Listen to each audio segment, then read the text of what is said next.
I grew up on a beef farm in Missouri, and like everybody else that raises livestock, we had to raise a lot of our own feed to stay in business economically. And we raised corn and soybeans and hay, and you grind this material up into a flour, you make pellets, you add vitamins and minerals and trace minerals to this pellet, and you feed those calves for about 6 to 9 months before you ship them off to market, maybe to be butchered, maybe to other feeders. And you always save back the very best ones for yourself, and you knock them in the head and eat them. It's a real simple cycle on the farm. The thing that fascinated me as a teenager was that as a family, we lived out of the same fields. We kept back 5 rows of corn for ourselves. We had a garden at the end of the field where we grew our peas and beans and squash and tomatoes. And we wanted to live to be 100 with no aches and pains, yet we didn't give ourselves the same vitamins and minerals and trace minerals that we gave the livestock. This whole concept really fascinated me, and I went on to ag school at the University of Missouri, and there I learned about chemistry, soil chemistry, and how it related to tons and bushels per acre. I learned about ag economics, but I really didn't get an answer to my basic question, why did we give these calves vitamins, minerals, and trace minerals and not ourselves, until I became a freshman veterinary student at the University of Missouri. And there I learned that the reason why we put all these vitamins and minerals and trace minerals into animal feeds, bottom line, is because we don't have health insurance for them. And of course, if we were to use a human healthcare type of system for livestock, it'd be sticker shock for you. Your hamburger cost would be $275 a pound. Boneless, skinless chicken breasts would be $450 a pound, and a dozen eggs would be $50 for a dozen eggs. So we learned that we could keep the price of animal products such as meat and dairy and poultry and eggs down to where the average American could afford them simply by reducing or eliminating health care costs. And we do this in animals by preventing and curing diseases with nutritional formulas. Now, that whole concept fascinated me all through veterinary school. And while the other vet students were playing bridge and throwing horseshoes during breaks, I spent a lot of my time in the library studying more nutrition. After graduating vet school, I went to Africa for 2 years and got to work with Marlin Perkins from the old Mutual Omaha Wild Kingdom days. And that was kind of a kick. I got to play Frank Buck and trudge all over Central and South Africa using the tranquilizer gun and moving elephants and rhino all over the continent of Africa and Europe and the United States. And after 2 years, Marlin sent me a telegram and invited me back to the States to work on a big project. He'd actually gotten a $7.5 million grant from the National Institutes of Health, and this was to study pollution, the environment, and the ecology. This is more than 35 years ago. And my job as the wildlife veterinarian on the project was to do autopsies of animals that died of natural causes in the big zoos around the United States. And I was supposed to identify a species of animals that were ultra-sensitive to pollution. And we're going to use that animal much like the old coal miners used to use canaries. Remember how that story goes? They take the canaries down into the mine, and if methane gas or carbon monoxide were to leak into the mine, the canaries were more sensitive than men, and they would drop off the perch and die long before the men were in danger of suffocating or blowing up. Well, to make a long story short, after some 12-plus years working directly with Perkins at the St. Louis Zoo, the Brookfield Zoo in Chicago, the National Zoo in D.C., L.A. Zoo, and many other large zoos around the United States, I had done some 17,500 autopsies on over 454 species of animals, plus 3,000 human beings for a comparison. And what I learned was that every animal and every human being who dies of natural causes dies of a nutritional deficiency disease. And I got all excited about nutrition again, and I wrote 75 scientific papers that were in medical journals and veterinary journals, international pathology journals. I wrote some 15 chapters for 8 multi-authored textbooks. I wrote a textbook of my own that was 1,000 pages and 2,000 illustrations. And through the news releases of the large universities I worked with, I was on 20/20 with Hugh Downs and Geraldo before he got his nose broke for the first time. And through the news releases, again, through the universities, I was in some 1,700 newspapers around the world through the UPI and AP Newswire service. And with all this public exposure and with all the scientific exposure, I couldn't get people who are in a position of authority, either in medical research or in government, to get too excited about preventing and curing diseases in human beings with nutrition like we did in animals. So I got frustrated enough, I went back to school up in Portland, Oregon, became a physician, and I practiced there for 12 years as a general family practitioner, and I used everything that I had learned in veterinary nutrition in my human patients. And of course, this was no surprise to me that the concept works just as well in people as it does in animals. There are 90 essential nutrients, 60 minerals, 16 vitamins, 12 essential amino acids, and 3 essential fatty acids. And they're called essential nutrients for 2 reasons. Number one, our bodies cannot manufacture them. We must consume these essential nutrients every day, either as food or as a supplement. Number two, if any one of these 90 essential nutrients is missing for a couple of weeks, couple of months, couple of years, you get on the average 10 deficiency diseases. 10 deficiency diseases times 90 essential nutrients, that's 900 diseases that are preventable with proper supplementation. And the nice thing about this concept is, if you have any of these 900 deficiency diseases and you supplement properly, you have every honest expectation of getting some significant benefit. Many people will get 100% better. Then, we haven't had to think about this over the years since human beings have been on Earth, simply because our food plants, our grains, vegetables, fruits, and nuts, have been able to manufacture the vitamins, amino acids, and fatty acids. And this whole concept was very interesting to researchers back in the 30s and 40s. They believed that you could get everything you needed from your 4 food groups because plants did manufacture vitamins, amino acids, and fatty acids. And that's where that whole malignant, dumb belief came from, that you could get everything you needed from your 4 food groups. And of course, that little sentence has killed more Americans than all the foreign enemies put together in the 220 years we've been a nation. Now, you notice I didn't talk about minerals. Minerals are a different concept. Minerals cannot be manufactured by plants, as we've already said. And as a result, you have to consciously supplement with minerals. You can get some vitamins. You can get some vitamin A and beta-carotene and vitamin C and vitamin E from your grains, vegetables, fruits, and nuts, but you cannot get minerals. You cannot guarantee you're going to get minerals, so you must supplement with minerals for this reason. How important are minerals? Well, they're used as cofactors for vitamins. You cannot use vitamins without mineral cofactors. You cannot use enzymes. You cannot use hormones. You cannot use DNA, RNA, chromosomes. You cannot even use oxygen without mineral cofactors. That's how important they are. Secondly, minerals do not occur in a uniform blanket around the crust of the earth. Minerals occur in veins like chocolate ripple ice cream. And you know that chocolate ripple ice cream is 99% vanilla and it's just 1% chocolate. And here's our problem. Plants cannot manufacture minerals. Minerals do not occur in a uniform blanket around the crust of the earth. They make up 2/3 of the 90 essential nutrients. 60 minerals out of 90 nutrients, 2/3 of the 90 essential nutrients are minerals. That's how important they are.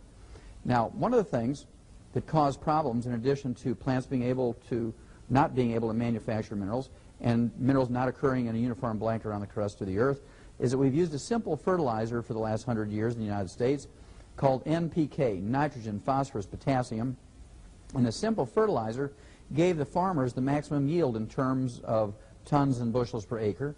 Nobody gave a farmer any kind of tax break or cash incentive to make sure that you and I got all 60 essential minerals. That's our own responsibility. Farmers grew tons and bushels.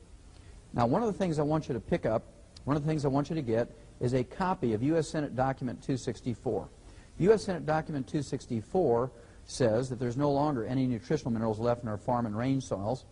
And as a result, the grains, vegetables, fruits, and nuts that are grown there are minerally deficient. And as a result, the animals and people who eat these minerally deficient grains, vegetables, fruits, and nuts get mineral deficiency diseases. And the only way to prevent and cure them is with mineral supplementation. Now, to me, the scary thing about U.S. Senate Document 264 is that it was written and published in 1936. 1936. And at that time, we began to put vitamins and minerals and trace minerals into animal feeds to make up the difference. And, of course, since that time, we've been able to prevent and cure all kinds of diseases in animals with these nutritional formulas. Unfortunately for human beings, we got wonder drugs in 1936. We got sulfa drugs in 36. We got penicillin in 38. And we got cortisone in 42. And it was very easy for the medical profession to con the American public into believing that they would find a wonder drug to fix everything. If we just gave them enough money for research, and if we faithfully watched Dr. Marcus Welby, M.D., that they would find a wonder drug to fix everything. Well, you don't believe that anymore. That's why you're here, because you don't believe this anymore. You cannot get everything you need from your 4 food groups, and you must supplement with your vitamins and your minerals. There are 5 early warning symptoms that even a 5-year-old can recognize when you have mineral deficiencies that are dangerous and life-threatening. Number 1 is white, gray, and silver hair. White, gray, and silver hair indicates a copper deficiency because copper is required to manufacture hair pigment. Doesn't matter if your hair color, if your original hair color is blonde or red or brown or black. Copper is required as a cofactor to manufacture this hair color. So if you have white, gray, or silver hair, you actually have a copper deficiency. Now, if this was just a cosmetic problem, it'd be no worry, but there are more sinister things going on when you have a copper deficiency. Copper is also required as a cofactor to manufacture the elastic fibers in your body, including the elastic fibers and veins and arteries. When you get a breakdown of the elastic fibers and veins, you get spider veins and varicose veins, which can result in certainly discomfort. But also, you get a breakdown of the elastic fibers and veins. You begin to get a twisting and turning of the veins, so you're at high risk of getting a thrombosis or a blood clot, which can go to your lungs, cause pulmonary embolism or stroke. Then if you get a breakdown of the elastic fibers in your arteries, you get a balloon in that area of weakened wall, of the weakened arterial wall, and this is called an aneurysm. And if it's in a strategic location, like in your head or a coronary artery, and it ruptures, you will bleed to death in seconds, or you can get a stroke from that type of bleeding in the skull. This is due to a copper deficiency. Now, the nice thing about this is if you supplement with colloidal and chelated copper, the hair color will begin to come back, and it always comes back first at the nape of the neck, comes back over the top of the head, then the sides of the head. You're going to look like a pinto pony for a couple of months while this regrowth of hair color is going to take place. But when you see this hair color coming back on the outside, you know that the elastic fibers are healing on the inside in your veins and your arteries. Secondly, there's the liver spots, or age spots, in the back of your hands, your face, and your neck. And these liver spots, if you have 5 of them on the outside, you actually have millions of them in your brain, your eyes, your thyroid gland, your lungs, your heart, your liver, your kidneys, your bone marrow. And these are actually rancid fat. They're called trans fatty acids. They're called ceroid is a technical name, C-E-R-O-I-D, ceroid lipofusin. These are trans fatty acids. They're free radicals. They increase your risk of cancer and heart disease many, many hundreds of %. If you actually have an eyelid twitch, if you have a toe cramp, foot cramp, leg cramp, if you have spasms of the large muscle groups in your back, this indicates a calcium deficiency. And if you have a calcium deficiency, you don't want to wait until, of course, you have something tragic happen, like compression fractures or a fracture of your hip or your leg, which can be life-threatening. You want to supplement with calcium in the most quick way you can do it. And, of course, you want to do this as colloidal and chelated calcium, so you can rebuild those bones. And this is extremely important. Don't miss these things. You could be 15 years old and have an eyelid twitch. Your body's telling you that you have a calcium deficiency.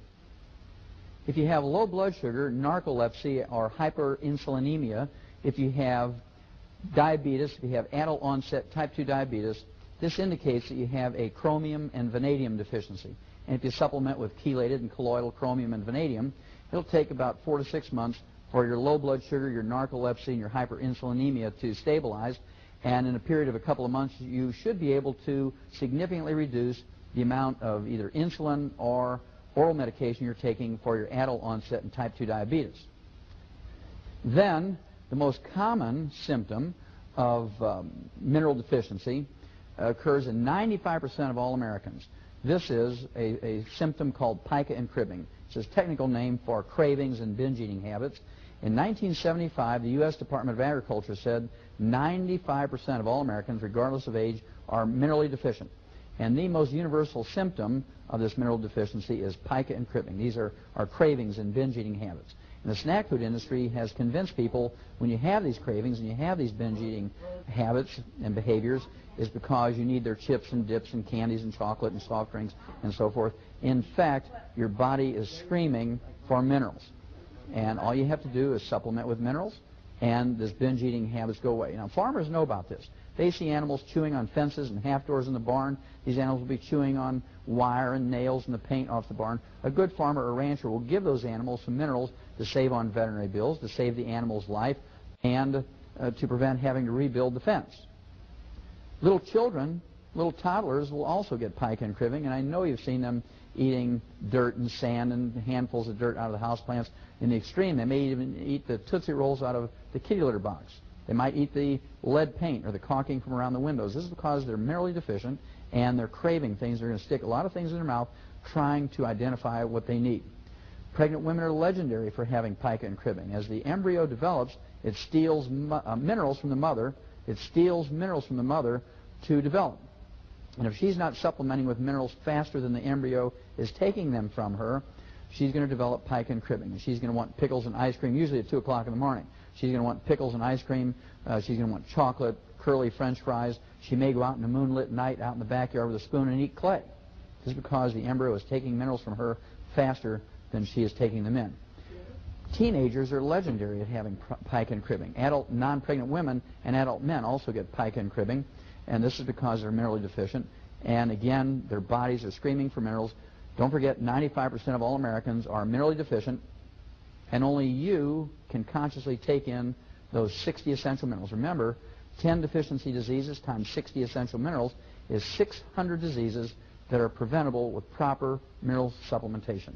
And the way to do it is by using the plant-derived colloidal minerals, which are up to 98% available to you, as opposed to inorganically bound minerals, which are ground-up rocks. These are only 3 to 5% available to an adult, and the best way for human beings and animals to take in, the way we're designed to do it, is in the plant-derived colloidal form.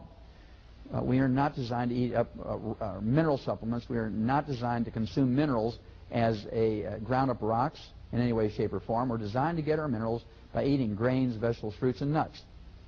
The way it's supposed to be in the big scheme of things is that our food plants, our grains, vegetables, fruits, and nuts, take minerals out of the soil, the inorganic minerals out of the soil, convert them to colloidal minerals for their own use, and then we eat these grains, vegetables, fruits, and nuts, and that's how we're designed to get our minerals.